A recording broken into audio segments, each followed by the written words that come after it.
showtime! What's up, world? It's your boss, International Zoe. And although I'm here in Rio de Janeiro, I'm in Brazil, I want to give a wrap up for my trip to Peru. I went to Lima, I went to Cusco, which embodied going to Machu Picchu. I think it's the fourth out of the 7 wonders of the world. So let's start it off. As you all know, I live in New York, so I take a flight from JFK, make a pit stop in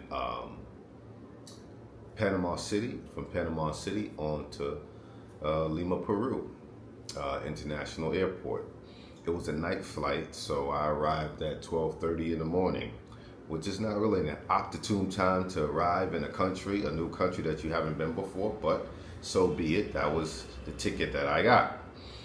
So when you arrive in the airport, I had no problem getting through customs. 1, 2, 3, didn't need a visa, didn't need a check mig, didn't need any of that. Now, when you come out the airport, you get your bags, you come out the airport, I tried to book an Uber, but it was blocked. So inside the airport, even outside, but inside the airport quarters, you cannot get an Uber. But at night, I didn't know this, but when I went to Cusco, and when I came back from Cusco, I realized you could walk outside the airport, which is a short walk, and then you're able to get an Uber. So I had an idea what it might be, and I negotiated $20. And it's about a 45-minute ride with no traffic. Very different leaving. So I got the taxi, and when I got out the airport, I ordered the Uber just to see what the price was, and it was around 16 USD or whatever. Worked out. So he agreed to 20. We go. It's nighttime.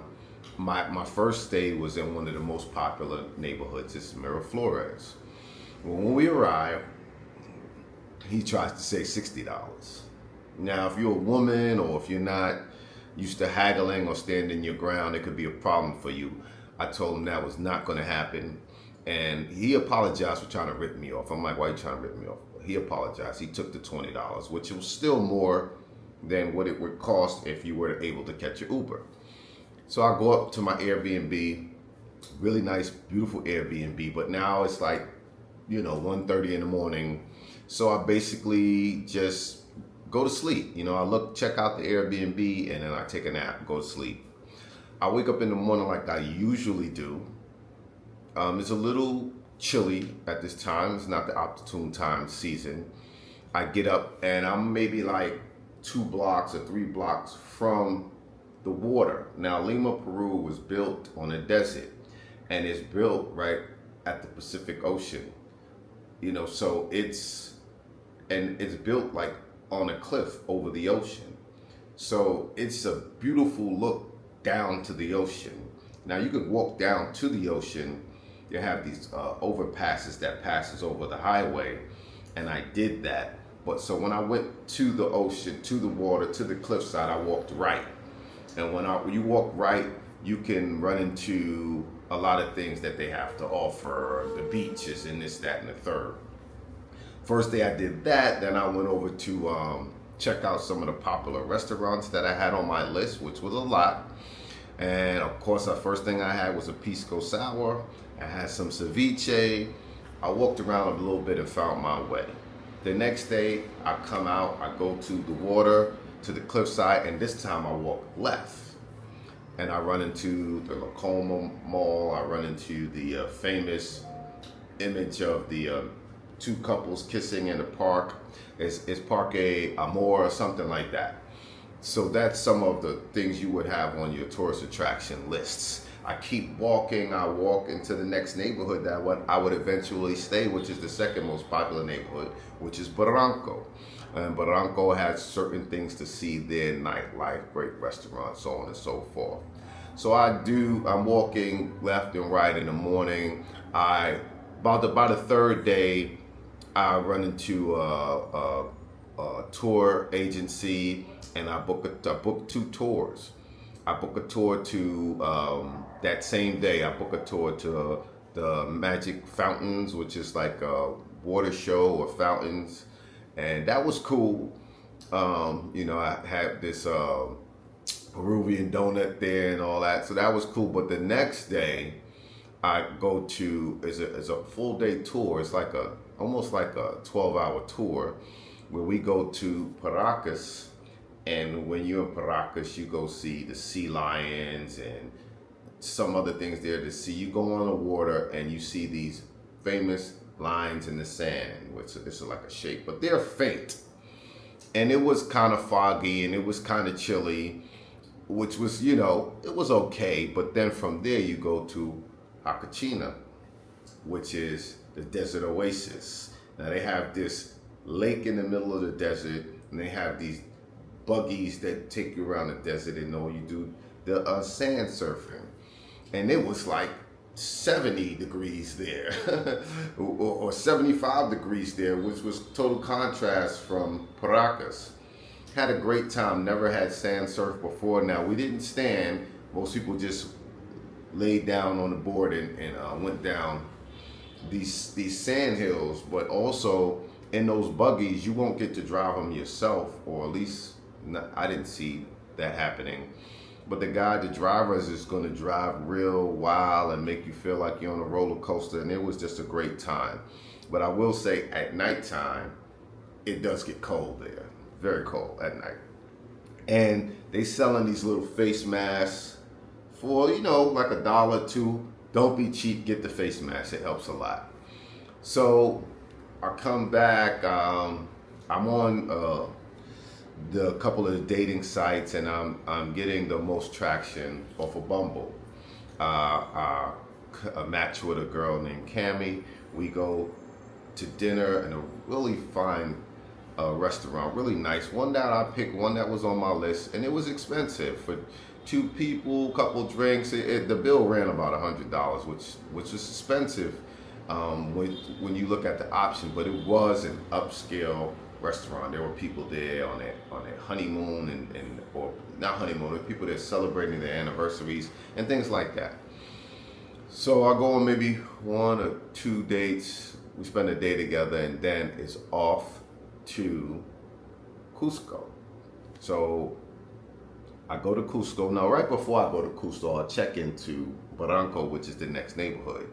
Usually when I travel with a big suitcase, and then I'll have a smaller bag inside the suitcase, like a book bag suitcase, you know? So, but my big suitcase has everything, so I usually will leave that in my Airbnb when I'm going over to another city for a few days. Took my motion, went to the pharmacy, bought some altitude sickness medication. I took it 2 hours before the flight. I was told I should have started taking it 12 hours before the flight. I did feel a difference getting to the altitude in Cusco. Now, Cusco is 3,500 meters above sea level. Now, Machu Picchu was 2,500 meters. So you might feel worse in Cusco than in Machu Picchu. But I arrive, I'm feeling a little dizzy, a little something, but I'm taking my medication every 8 hours. They told me to lay down and adjust to the altitude once I got there. So I laid down for about 2-3 hours. Then I got up. I met with the tour. The company I used to book my tour was Get Your Guide. And I think Austin referred that to me or gave me that referral. But that's who I used, and I would say get the whole package. It will include the coach to the train station to the foot of Machu Picchu, and the bus up, and your ticket inside, and the same thing back till you get home. So, and then the next day I went home.